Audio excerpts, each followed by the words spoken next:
Hello and good morning everyone. It's lovely to have you back for the final video of Boy 87.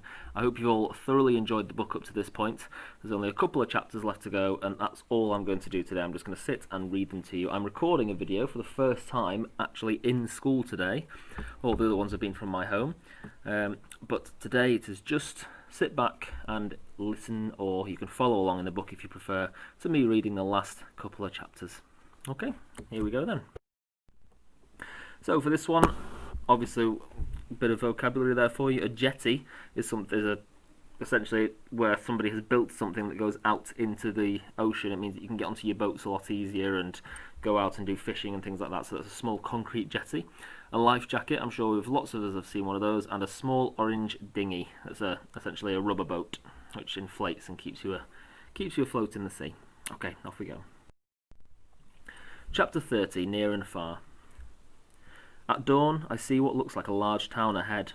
The truck leaves the wide road and starts winding down narrower streets lined with square white buildings. There is a new smell in the air, a bit like when my mother cooks alicha. Birds circle and screech overhead. "We're near the sea," says Almaz.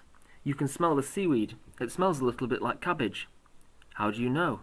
Have you been to the sea before?" I ask her. "One of my father's sisters lives near the sea, near the coast. We went to visit her once when I was little.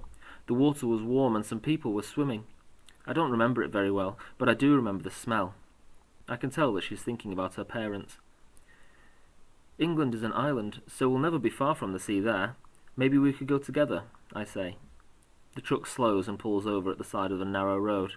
One of the smugglers starts tapping people on the shoulder and gesturing that they should get out.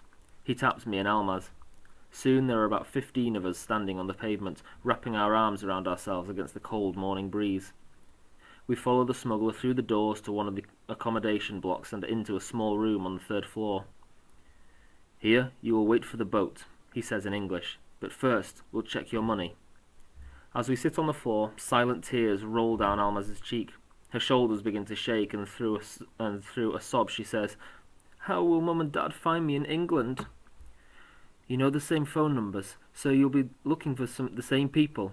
Your dad said you should get in touch with your auntie, and your parents will be in touch with her too, so that she can send them money. When they come, they will find you. Don't worry. At least they aren't too far behind you." I realise that I sound confident, reassuring, not like myself. I know they want to send a truck for those who we left behind. I know they won't send a truck for those we left behind. There will be no extra money, and they would be responsible for a truck of injured people. But I have learnt that sometimes hope itself is as important as the thing you are actually hoping for. The smuggler writes our names down, which takes a long time as we speak several languages between us. He asks us in English if we have paid or not. "You must be quiet," he says before he leaves. He taps his gun and points to the door. There will be men with guns waiting outside. There will be men with guns waiting outside. I wonder how the money my uncle wired to the man in the white shirt could have made it up here. An hour or so later the man returns. He walks over to a lady by the window, which has a sheet draped in front of it. "You need to pay $1,600, he says. She looks up at him and shouts something back, not in English. "Quiet!" he snaps, but she stands up and starts waving her arms, still shouting. The man grabs her by the arm and drags her towards the door. I hear screaming and shouting in the corridor, and a loud cracking sound. Then she's quiet. Almaz grips my arm. After a few minutes he returns. This time he goes over to one of the men in our group. "You also need to pay $1,600. The man replies in his own language, but quietly. Eventually he takes a phone offered by the man with a gun. He's calling a friend or a relative. Maybe they will have the money, but if not, the man will be staying here. The smuggler turns and looks at me and Almaz, but doesn't come over. For 3 days we wait in the room. I'm used to small spaces now, but some of the other pace around and shout at the smugglers until they come into the room and threaten to take them away. But we are given hot food to eat and warm blankets to sleep on. There is even a toilet in the corridor outside. We can hear the sea at night. It's maybe 200 meters from our room. I wish that Mom and Lemlem were waiting with me. Lemla would sit on my lap, and Mum would talk to me about what kind of work she might get, about whether we might live near the sea. She would wonder if the injera would be any good. To pass the time, Almaz teaches me what she knows about dinosaurs. We invent a stupid game where she tells me the name of a dinosaur, and I have to guess what it looks like. I get T-Rex right, but apart from that, I have to accept it's really a strong subject for me. In return, I try to teach her how to play chess, how to set up the board, and what the different pieces are called. I realise it sounds like a ridiculous game unless you've actually seen a chessboard in action. We are both exhausted from the desert journey, and the rest of the time we doze. Almaz rests her head on my lap rather than on the hard floor, and I lean against the wall. A few months ago, I could never have imagined a girl sleeping on my lap, but here it feels completely normal. In the middle of the night, after a third day, there is a knock on the door. 3 smugglers come in. "Boat," says one of them in English. "Put on all your clothes, and come." Almaz and I are already wearing everything we own. We walk sleepily down the stairs to the truck waiting outside. A cool wind is blowing in from the sea and seeps through my thin layer of clothing in a few seconds. We climb into the truck and the man gestures that we should move into the middle, as close together as possible. Once we are squashed into a tiny space, one of the armed men climbs in. The others begin passing him huge sacks, which he stacks around us. They are sacks of rice. A decoy in the middle of them sits the true cargo, people. Soon we are completely hidden behind a wall of rice. The sacks push down on us, shunting us further into the middle of the truck. At least they protect us from the freezing morning air, but I don't know how long we will be travelling like this for. The truck bumps slowly along the road, and after a few minutes we must join a highway of some kind. The truck winds along at top speed. After a little while I drift off to sleep. I wake several hours later. We've stopped, and the smugglers are throwing bread rolls and bottles of water into the truck. Then we keep going. We must be travelling along the coastline. The wind is still strong, and I can hear seabirds screeching over the roar of the engine. The cloud never clears, and by late afternoon the truck comes to a stop again. This time we climb out and gather next to a strip of sandy beach with a small concrete jetty jutting into the shallow sea. I've never seen the sea before. Almaz is staring out across the water. The horizon is grey, which makes the water seem dark blue, almost black. Gathered around the jetty are men clutching bright orange jackets. They walk towards us, waving them at us and talking urgently. "Who wants to buy a life jacket?" asks one of the smugglers. We have no money, but some people in our group are reaching in their pockets. "Do you think we need one?" Almaz asks, looking concerned. "No, we have a boat. We don't need a life jacket too." Almaz looks up at me and smiles her warm smile, which helps me to forget the biting wind for a moment. The smuggler points to 2 small orange inflatable dinghies. I look at them in horror. He sees my face and says, No, big boat." He points out to sea. We are to get in a little boat, which will take us to the bigger boat. "Do you think there really is a bigger boat?" whispers Almaz. "I guess if there were lots of little boats, then they would need to pay lots of people to sail them. It makes more sense for them to just use one big boat," I whisper back. The smugglers point to me and the other men, and we start to drag one of the boats towards the edge of the water. We push it alongside the narrow jetty until it begins to bob up and down by itself. We push the second boat up behind it. The smugglers herd the others onto the jetty, but I can't see Almaz. For a second I panic, and then realise she's in the middle of the group of women. I push my way past the men, and even though one of the smugglers is shouting at me, I go and stand with Almaz. People begin to step gingerly into the nearest boat. It wobbles, and they sit down abruptly. When there are 7 or 8 people sitting down, the guard nods to Almaz, who steps into the middle of the second boat. I follow. The smuggler tips the engine propeller down into the water and tugs at the starter cord.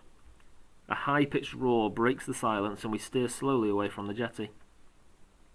Almaz shivers in the breeze, and spray flicks up onto our thin clothes, sucking away any warmth we have left.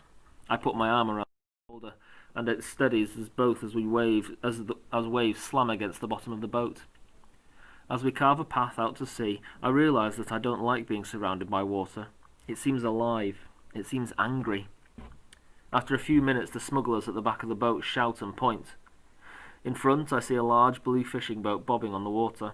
Almaz looks up at me, and I smile. I'm so relieved that there is a big boat after all. We must be the last people to join. As we steer closer, I can see hundreds of heads moving up and down as the boat gently rocks with the waves. We pull alongside it to where a rope ladder hangs over the side of the large boat. Our dinghy is moving to a different rhythm in the waves, and the boats bump against each other. Men wait at the top, their arms outstretched, as Almaz tries to grip the rope without falling between the two boats. She clings on and looks up, reaching a hand to the next rung, where one of the men grabs her arm and begins to haul her towards the top. The other women go next. Then it's my turn. As I jump down into the hull of the bigger blue boat, I feel safer. The wooden sides and gentle motion are reassuring. Almaz pushes through the closely packed bodies to reach me. I think we are lucky to be near the edge. From the middle of the boat wafts a sour smell of vomit. Not everyone is okay with the rolling of the wave.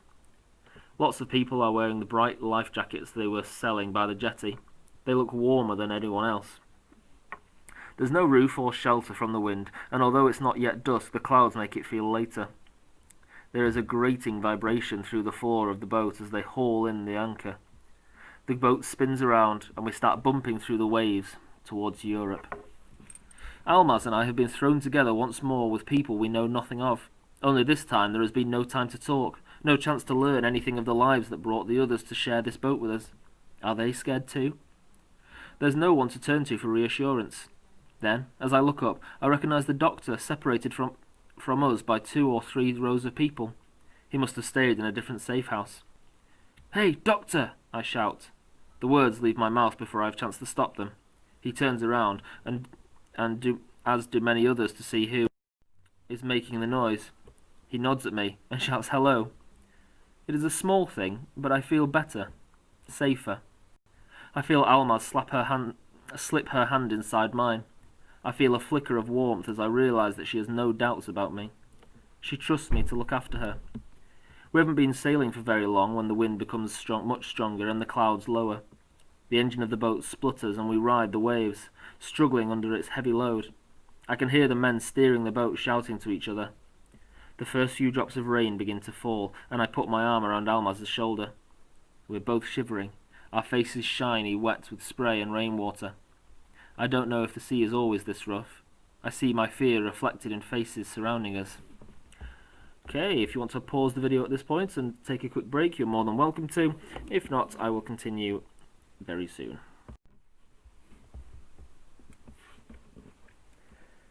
Okay, let's move on. I've had a quick drink so we can get started again. The next chapter, these are the images of the types of boat they are talking about, and you can see it is a much larger boat, but look at how many people are packed onto that boat. And if you think all of those people have travelled miles and miles across countries and deserts all to get onto that boat, and you can see down here, some of the boats have tipped over and people just are not in a good way. So, let's move on. This chapter is called Boat. You may recognise quite a lot of the text in this one. Cold, salty water stings my eyes and soaks my t-shirt. I cling to the clammy wooden edge of the boat as a huge wave swells towards me. The boat tips and I gasp as people slide against me and the air is pressed from my chest. The sky is turning from light to dark grey. White foam tops the waves. The wind pushes relentlessly against my face, and with the next rolling wave the boat dips so low that buckets of water gush in over the side, soaking me and freezing me with water. I feel it creeping above my ankles. No one cries out. Even the baby strapped to the mother beside me is quiet. Green-grey waves make a wall around us. We rise to the top of another, but there is nothing to see except spray blowing like rain in the icy wind. Europe is sprawled somewhere in front of us, but I can't see land. As we slide into the trough, more water rushes over the side of the boat. It's up to my knees. My feet are numb, but I can tell that my shoes are heavy with water. I look up again and see a swirling wave bigger than the others rolling towards us in fury. The boat tips. This time we keep on tipping. The boat is full of water, so it doesn't roll up on the wave. It rolls into it, and the wave crashes over us like we are on the shore, only we're in the middle of the sea. I hear screaming, and then nothing as water rushes over my head. I can't tell which way is up to sky and wind, and which way is down towards the meters of sea beneath me. I open my eyes, and they sting but show me nothing more than cloudy bubbling water, and the legs of someone just out of reach. I kick up once, my chest burning. I kick up again, knowing that in a second I can no longer fight the desperate urge to breathe in. I kick one last time, my legs tingling. I'm about to black out, just as wind blasts my face. I suck in air and some spray. Choking, I pant and gasp. The currents tug me left and right as the swells lift me up and down. I cannot swim, but instinct makes me kick my feet to stay afloat. The shoes my mother bought me 3 weeks with 3 weeks' wages are so heavy I try to push them off without going under. I know I can't kick water for long. Already my thighs and arms feel tired. I see 4, maybe 5 other heads swirling in the waves. How can 300 people disappear so quickly? A yellow plastic bag washes towards me. There are clothes inside. The knot has been tied tightly, so the bag is like a floating pocket of air. I cling to it. A boy appears next to me, bobbing up from under the waves like I did seconds before. I reach out my hand to him. He looks at me. His eyes are big and oval shaped, and he reminds me of Binny.